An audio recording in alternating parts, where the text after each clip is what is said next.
जय हिंद दोस्तों, स्वागत है आप सभी का मेरे चैनल पे। तो दोस्तों आज हम सीखेंगे प्रतिस्थापन विधि और ये सबसे आसान तरीका है। आपको समझने में कोई परेशानी नहीं होगी, आप बहुत ही अच्छे से समझ जाएंगे। तो चलिए शुरुआत स्टार्ट करते हैं। तो सबसे पहले लिखेंगे हल।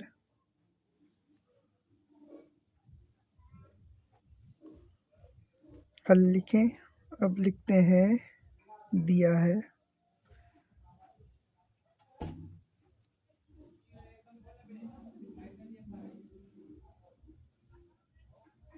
ठीक है, यहाँ पर जो समीकरण लिखा है उसको दिया हमें लिखेंगे। पहले लिख लेते हैं ये वाला 3x माइनस 5y बराबर में 20। इसको समीकरण 1 मान लेते हैं। और फिर ये जो है x प्लस 2y बराबर 3, इसको समीकरण 2 मान लेते हैं। ठीक है, चलिए करते हैं। अब करेंगे समीकरण 1 से। समीकरण 1 से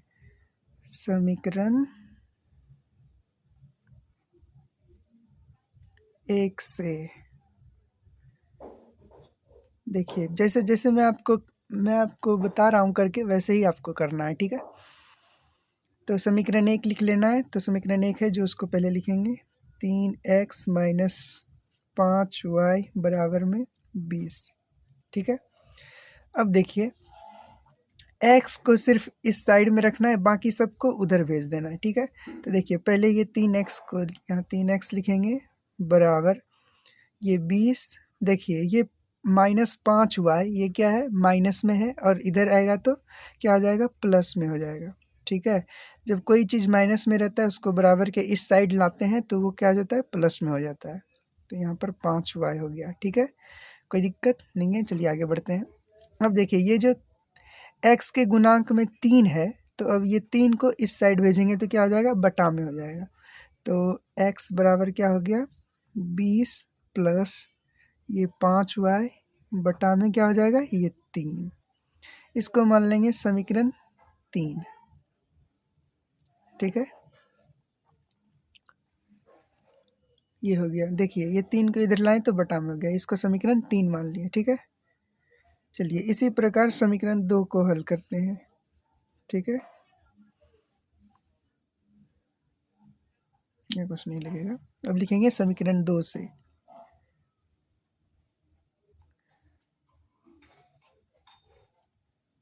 समीकरण सेकेंड से, समीकरण 2 से।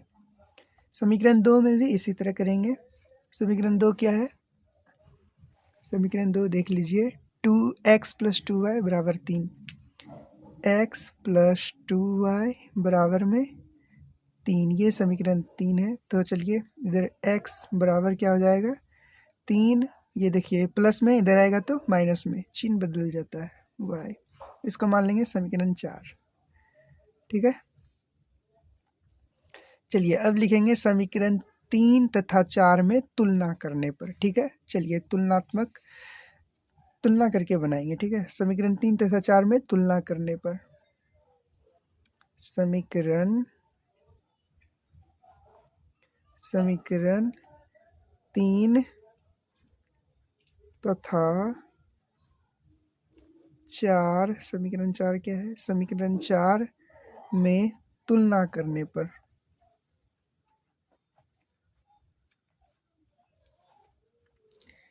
समीकरण 3 तथा 4 में तुलना करने पर देखिए, तुलना मतलब क्या होगा, ये x के बराबर में जो है पहले उसको लिखेंगे, फिर बराबर ये सॉरी चौथे समीकरण का जो x के बराबर में आया है। तो चलिए करते हैं।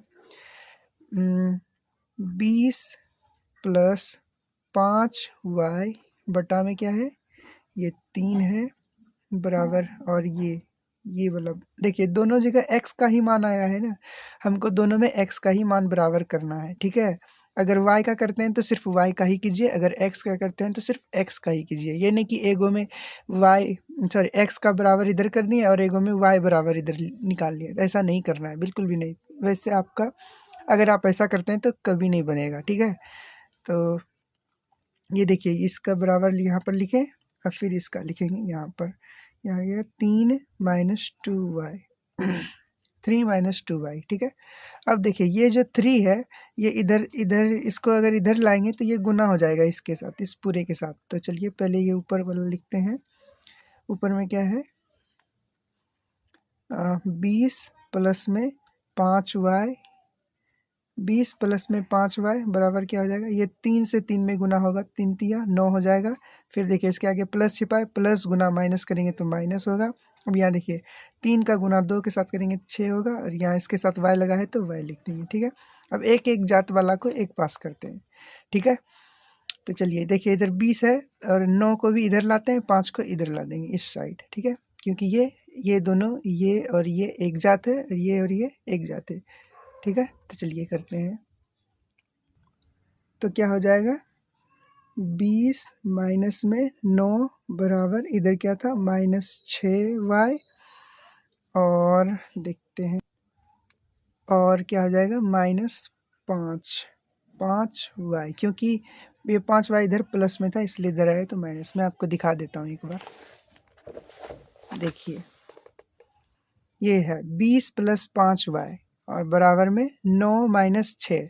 तो देखिए ये 5y प्लस में इधर आएगा तो माइनस में हो जाएगा, तो यहाँ देखिए माइनस कर दिए, ठीक है, कोई दिक्कत नहीं। चलिए अब करते हैं। 20 में 9 घटाएंगे तो 11 बचेगा, फिर बराबर देखिए minus minus minus minus plus हो जाएगा, लेकिन यहाँ पर चिन्ह माइनस का ही रहेगा क्योंकि हम जोड़ रहे हैं। Minus minus plus 6 5 11 y। अब देखिए y तो इधर ही रहेगा, ये -11 को इधर भेज देंगे, ठीक है। तो 11 बट्टा में क्या हो जाएगा -1 बराबर y। अब ये माइनस नीचे नहीं रहता है, ऊपर चले जाता है, तो इस माइनस पहले यहाँ 11 से 11 कटा देते हैं अगले स्टेप में। तो -11 बटा डायरेक्ट यहीं कटा देंगे तो एक बार में, तो यहाँ पर क्या आ जाएगा -1 बराबर y, इसलिए y बराबर -1। ये है। अब लिखेंगे y का मान समीकरण 1 में रखने पर या फिर 2 में रखने पर। हम 2 में रखते हैं क्योंकि जल्दी हो जाएगा।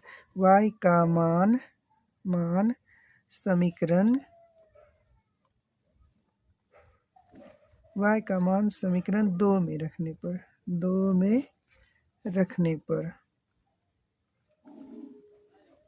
देखते हैं समीकरण 2 क्या है।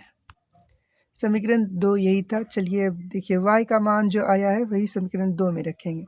तो x प्लस 2 गुना, देखिए ये y गुना में रहता है, ठीक है। अब y का मान क्या है -1, तो -1 लिखेंगे बराबर में 3, ठीक है, कोई दिक्कत नहीं। चलिए आगे बढ़ते हैं। अब देखिए ये x है तो x, देखिए इसके आगे प्लस है इसके आगे माइनस है, तो प्लस गुना माइनस करेंगे तो क्या हो जाएगा माइनस हो जाएगा, और 2 गुना 1 करेंगे तो 2 होगा बराबर में 3, ठीक है। बराबर x बराबर देखिए ये 2 माइनस में इधर भेजेंगे तो क्या हो जाएगा प्लस में, तो 3 + 2, इसलिए x बराबर क्या आ गया 5। अब यहाँ पर लिख सकते हैं अतः x बराबर 5 तथा y बराबर -1, ये हो जाएगा आंसर। अगर आपको समझ में आया हो तो अपने दोस्तों में ज़रूर शेयर करें। इसके आधारित एक प्रश्न है, आप उसको हल कीजिए। अगर आप हल कर पाते हैं तो इसका मतलब हुआ कि आपको अच्छे से समझ में आ गया।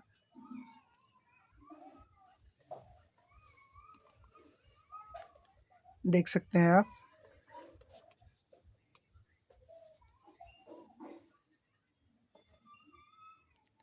तो मैं आपको प्रश्न दिखा देता हूँ। तो फ्रेंड्स वो प्रश्न ये है, ये सेम इसी के आधारित इसी तरह बनेगा, तो आप इसे कर लीजिएगा और इसका आंसर हमें कमेंट में बताइएगा। तो अगर आपको समझ में आया हो तो आप मेरे चैनल को सब्सक्राइब कीजिए, लाइक कीजिए, शेयर कीजिए अपने दोस्तों में। धन्यवाद। मिलते हैं अगले वीडियो में।